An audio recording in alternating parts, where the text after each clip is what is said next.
चलिए ठीक है। चलिए अब हम लोग शुरू करते हैं। आपका एक चैप्टर है जो पहला है सिलेबस के हिसाब से यूनिट में, जिसमें हम लोग एरर पे बात करते हैं कि किसी फॉर्मूले में कितनी एरर है। हमने कुछ चीजें आपको निकालनी सिखा दी, लेकिन अब ये कैसे पता लगेगा कि कौन सा मेथड ज्यादा बेहतर आंसर देता है। बच्चों, प्रॉब्लम ये है कि रियल लाइफ में एग्जैक्ट आंसर पता ही नहीं होता। मैं फिर कह रहा था, पहले दिन मैंने जो समझाया मैं रिपीट करता हूं। सपोज हम किसी शहर में हैं, कोई भी सिटी हो, आप सिटी को डिफाइन कर लीजिए, बोले जी साहब ये वाला शहर है, इतना है। हम दिल्ली ले लेते हैं। आप आपने दिल्ली डिफाइन भी कर दिया कि साहब हम दिल्ली को इसको ले रहे हैं या एनसीआर ले रहे हैं। ठीक है, लेकिन बच्चों आप एग्जैक्टली किसी पर्टिकुलर टाइम पर आप नहीं बता सकते कि एग्जैक्टली कितने लोग दिल्ली में हैं। मतलब ये डायनामिकल सिस्टम है, लोड लगातार आ रहे हैं जा रहे हैं। आपका आंसर लगभग एक्यूरेट हो सकता है। एक मेथड थोड़ा अच्छा आंसर दे सकता है, दूसरा उससे अच्छा या उससे खराब भी दे सकता है, लेकिन आप खुद नहीं जानते कि एग्जैक्टली आंसर क्या होना चाहिए। और जिंदगी में अधिकतर जगहों पर ऐसा ही होता है। ये स्टैटिक प्रॉब्लम है जो हम लोग सॉल्व कर रहे हैं।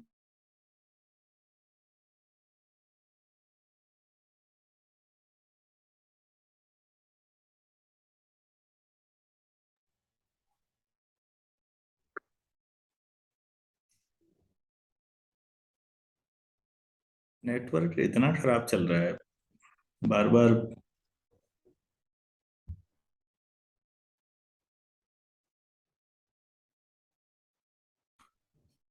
हम्म तो आप समझ रहे होंगे कि व्यावहारिक जीवन में एग्जैक्ट सॉल्यूशन निकालना बड़ा मुश्किल काम है, लेकिन हमें मालूम होना चाहिए कि सॉल्यूशन कैसे निकाले जाएं। अच्छा बच्चों, कई क्वेश्चंस ऐसी हुई होती हैं। मैं ऑडिबल तो हूं ना आपके लिए? Hello? Yes sir. Yes sir. अच्छा यस ठीक है। सर। ठीक है, थैंक यू। मान लेते हैं आपने ऐसी क्वेश्चन तो पढ़ी होंगी कई बार, x square minus 5x plus 6 equal to 0, और आप इसको सॉल्व करते थे, x2 और 3 आ जाता था। लेकिन बच्चों, अगर मैं यहीं पर x square plus sine x plus log x plus कुछ भी 5 इक्वल टू 0 ऐसे ले लूं, तो ऐसे क्वेश्चंस को सॉल्व कर पाना बहुत डिफिकल्ट है प्रैक्टिकली। ये समझ नहीं आता कि इसको कैसे किया जाएगा और एग्जैक्ट सॉल्यूशन कैसे निकाला जाए। ऐसा कोई मेथड भी नहीं है फिक्स, क्योंकि हमें नहीं पता ये क्या है। अगले सवाल में पता लगा तुमने साइन स्क्वायर एक्स लिख दिया, अगले में एक्स टी पावर 2 थी जो एक्स टी पावर 20 कर दी। तो भाई जब हमें यही नहीं पता इक्वेशन का फॉर्मेट क्या है, तो हम उसका सॉल्यूशन भी नहीं बता पाएंगे। तो न्यूमेरिकल एनालिसिस लेकिन आपको व्यावहारिक तौर पर ऐसी क्वेश्चन का सॉल्यूशन बताती है। क्यों बताती है? व्यावहारिक तौर पर कहा मैंने, ये बहुत जरूरी बात है। व्यावहारिक प्योर मैथ्स में जहां पर बात आती है, तो प्योर मैथ्स के लोग एग्जैक्ट सॉल्यूशन की बात करते हैं, लेकिन जो लोग मैथ्स को अप्लाई करते हैं, जैसे फिजिक्स वाले हैं, जैसे इंजीनियर्स हैं, वो लोग अप्लाई करते हैं मैथ्स को, तो वो थोड़ा बहुत फ्लक्चुएशन ले लेते हैं, अरे चलता है इतना, कोई बात नहीं।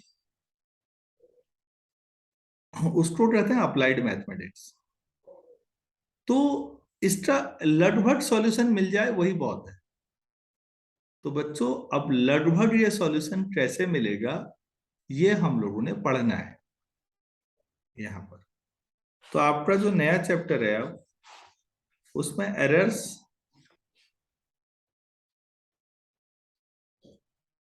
और एरर्स हैं, उसके बाद अलजेब्राइक और ट्रांसडेंटल इक्वेशन है। मैं आज एरर्स पे फोकस कर रहा हूँ आप लोगों को। एरर क्या है बेसिकली, किसको एरर मानते हैं आप लोग? तो इसका मतलब एक जो होगा एग्जैक्ट आंसर होता होगा, या एग्जैक्ट सॉल्यूशन होता होगा, और एट सॉल्यूशन जो आपको मिल रहा है, जहां पर आपको मिल रहा है सॉल्यूशन। क्या मैं समझा पा रहा हूं? या आप यस सर। एग्जैक्ट सॉल्यूशन, अच्छा। दूसरा आप अप्रोक्स अप्रोक्सीमेट सॉल्यूशन ले लीजिए। इनका जो डिफरेंस है वो एरर है। डिफरेंस कहने का मतलब मॉड ले लेना चाहिए, क्योंकि पता नहीं अप्रोक्सीमेट से कितना अलग अलग आएगा। ये आपके पास एरर निकालने का तरीका है। जाहिर सी बात है कि ये मॉड ले रहे हो तो इसको भी हमें एब्सोल्यूट एरर कहना चाहिए।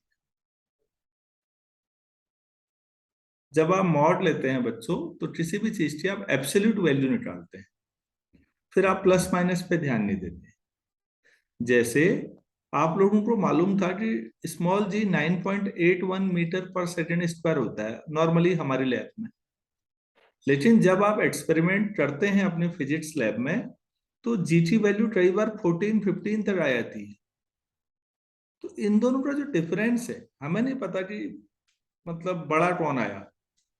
दोनों का डिफरेंस जो है दैट इज एब्सोल्यूट एरर। अगर आप प्लस माइनस का ध्यान नहीं रखते, केवल प्लस में लेते हैं वैल्यू, दोनों का अंतर लेते हैं, दैट इज एब्सोल्यूट एरर। तो एब्सोल्यूट एरर जो है, आप इसको, हाँ, कई किताबों में एब्सोल्यूट एरर को हम लोग ऐसे दिखाते हैं, ई ए फॉर एब्सोल्यूट एरर। तो वो एक्स और एक्स डैश, एक्स मतलब एग्जैक्ट आंसर, एक्स डैश मतलब अप्रोक्सीमेट आंसर, और दोनों का मॉड ले लीजिए। एक आप लोगों ने बच्चों रिलेटिव एरर पढ़ी होगी। कोई स्टूडेंट बता सकते हैं रिलेटिव एरर क्या होती है? ये 11th क्लास में भी पढ़ाई जाती है फिजिक्स में शुरुआत में।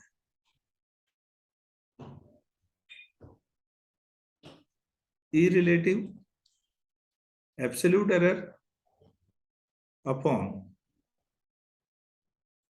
एक्स, लेकिन ये तो ये है, तो x minus x dash upon पूरा ही मॉड ले लो यार, सभी का हो गया, झंझट ही खत्म, प्लस माइनस का। बच्चों, जो आपका एब्सोल्यूट एरर है, उस एरर को अगर आप एग्जैक्ट सॉल्यूशन से डिवाइड कर दें, तो जो रेशियो है that is relative error.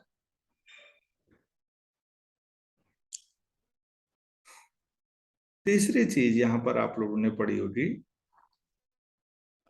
Percentage error.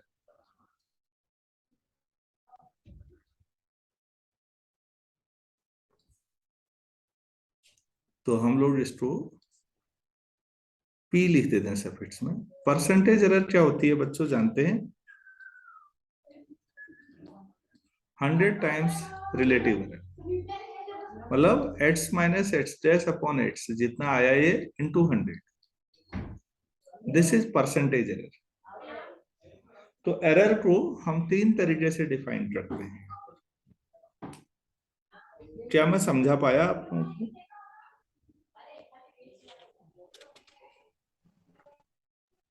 Yes sir. ठीक है।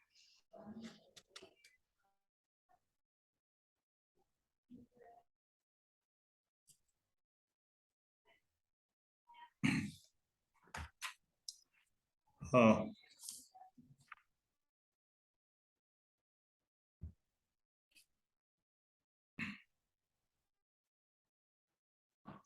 प्रियांश रिखाड़ी को बाहर कर दिया,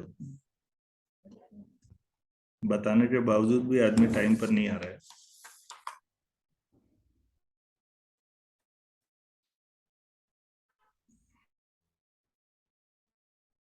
तो कोई सवाल अगर आपसे मैं ये कहूँ, आप लोगों ने कुछ चीजें और भी पढ़ी होंगी इसमें। आप लोगों ने ये पढ़ा होगा कि अगर लेंथ में, सपोज कोई रेक्टेंगल है, उसकी लेंथ को मेजर करने में 3% की एरर है, और और उसकी विड्थ में, उसकी लंबाई में को नापना आपने, ये रेक्टेंगल है बच्चों, ये लेंथ है, ये विड्थ है। लेंथ को नापने में 3% की एरर हो गई हमसे, गलती हुई, और सपोज एरर 2% है विड्थ में, तो एरिया में कितने % की एरर होनी चाहिए, ऐसा पड़ा है? या बताना है तो वो बताइए, मैं बता दूंगा, कोई बात नहीं। आता है तो आप बताइए।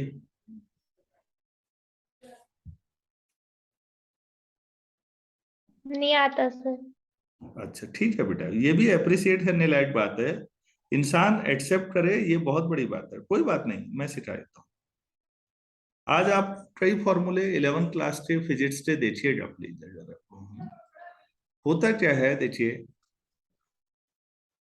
Since length, sorry, length into width equal to area हो जाएगा ए, लॉग ले लीजिए, तो log of A equal to log of L into B. तो आप इसे करेंगे तो लॉग एल बेस ई है, अगर नहीं लिखा है तो बेस ई ही मानिएगा सब जगह पर, plus log B. On differentiation आप डिफरेंशिएट कर लीजिए इसको,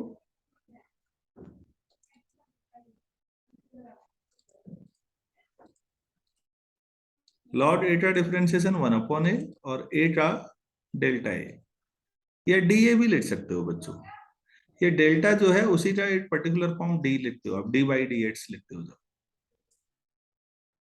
अच्छा, ऐसे ही इक्वल टू लॉग एल का डिफरेंशिएशन 1/l, एल का डेल्टा एल, लॉग बी का 1/b, बी का डेल्टा बी। तो बच्चों ये डेल्टा ए वही आया है, डेल्टा मतलब चेंज, डेल्टा शब्द का अर्थ चेंज है। मतलब अभी आप लोगों ने ये किया था ना, ये देखिए प्लीज, एग्जैक्ट सॉल्यूशन और अप्रोक्सीमेट सॉल्यूशन का जो डिफरेंस है, अंतर है, दैट इज डेल्टा। तो ये रिलेटिव एरर बताता है कि डेल्टा ए आपका एब्सोल्यूट एरर है, अपॉन ए कर दिया है तो रिलेटिव एरर है।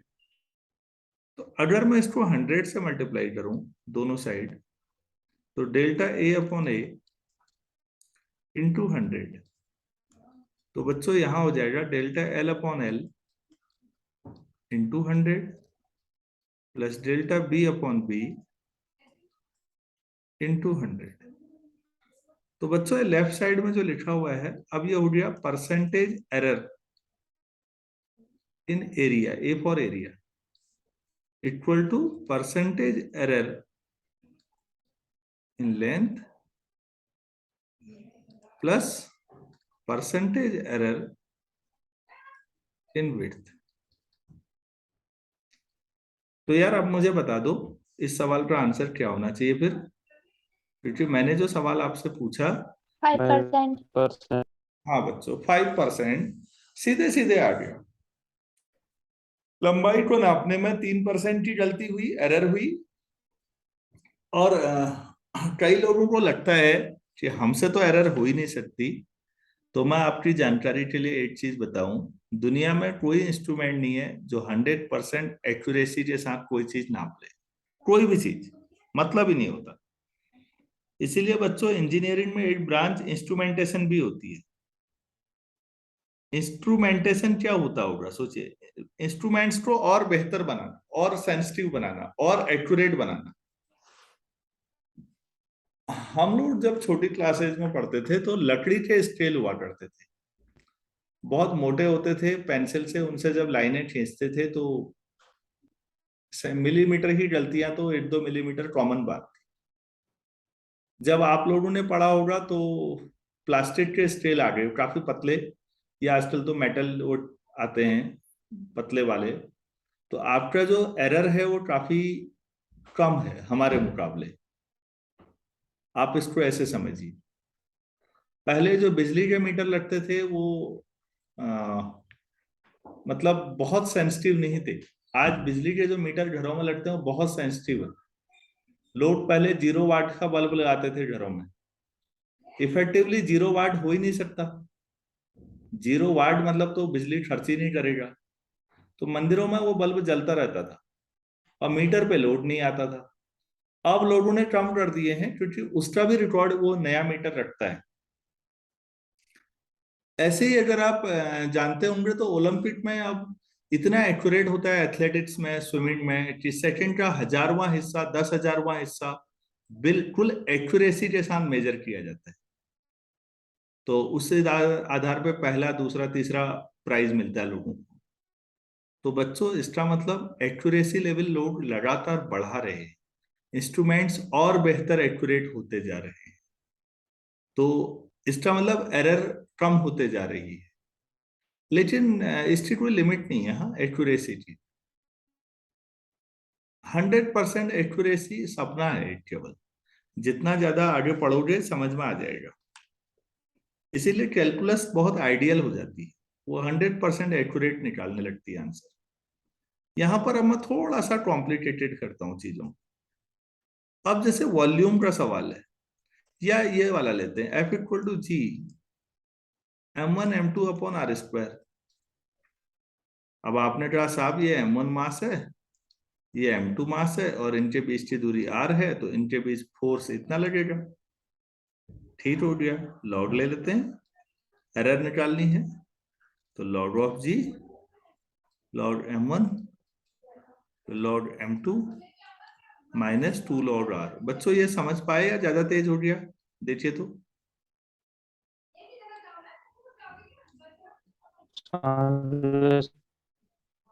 लॉग a/b लिया तो लॉग नीचे वाला माइनस में जाएगा, 2 लॉग r।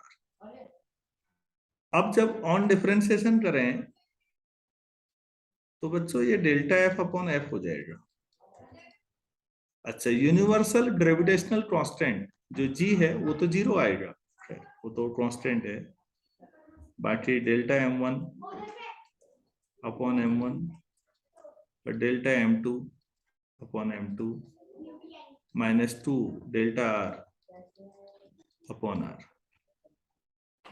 यहां पर एक बड़ी मजेदार चीज है, मैक्सिमम एरर। हम ये जानना चाह रहे हैं कि ज्यादा से ज्यादा कितनी एरर हो सकती है। तो मैक्सिमम एरर के लिए प्लीज आप हमेशा सबको ऐड करेंगे। तो ΔF/F ΔM1/m1 plus ΔM2/m2 plus 2 ΔR/R। Please ध्यान दीजिए, लास्ट टर्म को प्लस किया है मैंने। फॉर्मूला में कहीं माइनस में भी आएगा तो लास्ट में एरर में प्लस में आएगा। इसको 100 से मल्टीप्लाई करेंगे तो सभी को कर देते हैं। ΔM1/m1 into 100 plus ΔM2/m2 into 100 plus 2 time ΔR/R into 100। तो बच्चों, परसेंटेज एरर इन फोर्स निकालने में कितनी एरर हुई? तो परसेंटेज एरर इन M1, M1 को आपने मेजर किया, उसमें आपकी गलती हो सकती है, प्लस परसेंटेज एरर इन M2 plus 2 times percentage error इन R। दूरी को नापने में जितनी आपकी परसेंटेज में एरर होगी उसका डबल करना पड़ रहा है। क्यों डबल करना पड़ रहा है? क्योंकि फॉर्मूले में r² था। इससे क्या समझ में आता है बच्चों? अब आप समझिए, मान लीजिए M1 को मेजर करने में 2% की मिस्टेक हो गई, M2 आपने फिर भी मेजर सही किया, और R को मेजर करने में 3% की गलती हो गई, तो टोटल एरर कितने परसेंट की होगी? 8%। 9 या 8?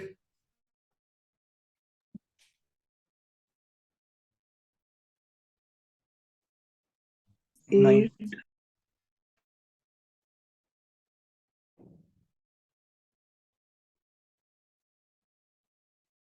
9%? Yes, sir. 9% की एरर हो गई। अच्छा बच्चों, एरर में आपने ध्यान दो, थोड़ा जो सीखने लायक बात है, जिसकी पावर r² है फॉर्मूले में, उसमें गलती होने पे वो बहुत खतरनाक हो रहा है ना। सबसे बड़ा फैक्टर जो एरर का आ रहा है इस समय, वो इसकी वजह से आ रहा है।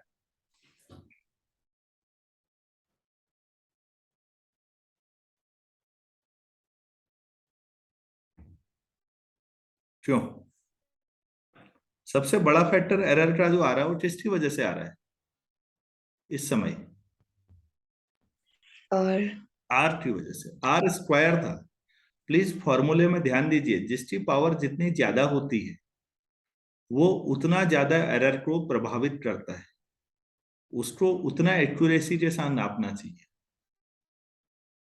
क्या मैं समझा पा रहा हूं कि डोमिनेंट क्या होगा? जिसकी पावर जितनी, ये दो बच्चे जिनको अभी मैंने क्लास में वो किया, आपको मैंने कई बार इसलिए मना किया है क्योंकि आप टाइम पर नहीं जुड़े, तो बस इसलिए मैंने समझाने के लिए किया है।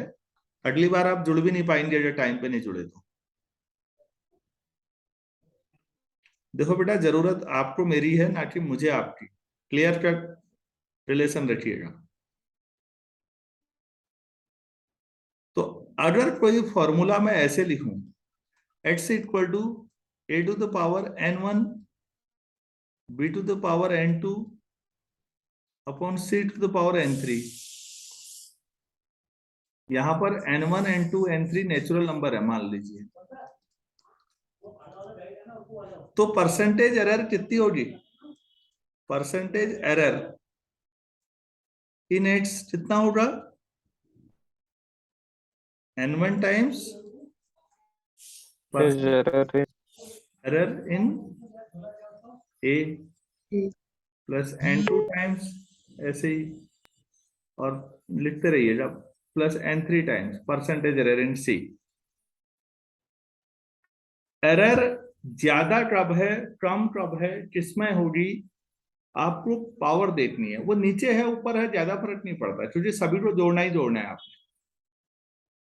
और ये फॉर्मूला कैसे आया? पहले लॉग लीजिए, फिर डिफरेंशिएट कीजिए, फिर ये फॉर्मूला बन जाएगा। तो जिसकी पावर किसी फॉर्मूले में, जिस एक्सप्रेशन की पावर जितनी ज्यादा होती है उसमें एरर उतनी घातक साबित हो सकती है, क्योंकि उसमें जितनी भी एरर होगी उसकी पावर बहुत ज्यादा हो जाती है, फिर क्योंकि पावर आगे से मल्टीप्लाई हो जाती है। इस पूरी बातचीत में जो मैं कहना चाह रहा हूं, क्या मैं समझा पा रहा हूं आप लोगों को? Yes sir. चलिए ठीक है, अच्छी बात है। तो बच्चों, इस पे थोड़ा सा अगर आप लोग कोशिश करें, एरर बहुत सारी जो है बहुत जरूरी चीज है कैलकुलेट करना। अभी कई फॉर्मूले आएंगे और कई जो एरर तो हम भी निकालते रहेंगे, लेकिन आप सीखिए ये आपके करियर में बहुत सारी जो यूजफुल रहेगा। तो अभी इतना ही करते हैं, बाकी फिर कल शाम को पढ़ते हैं। आज वाले में किसी को कुछ पूछना है तो बोलिए। बहुत महत्वपूर्ण चीजें थी। एक तो एरर एस्टिमेशन है, और दूसरा न्यूटन डिवाइडेड डिफरेंस और लैग्रेंज, दोनों बहुत इंपॉर्टेंट। हम रास्ता दिखा सकते हैं बेटा, चलना आपको है जितनी प्रैक्टिस करोगे। नहीं करोगे तो भी कोई दिक्कत नहीं, वो दिक्कत आप ही को होनी है, ये आपकी इच्छा है। Thank you. thank you sir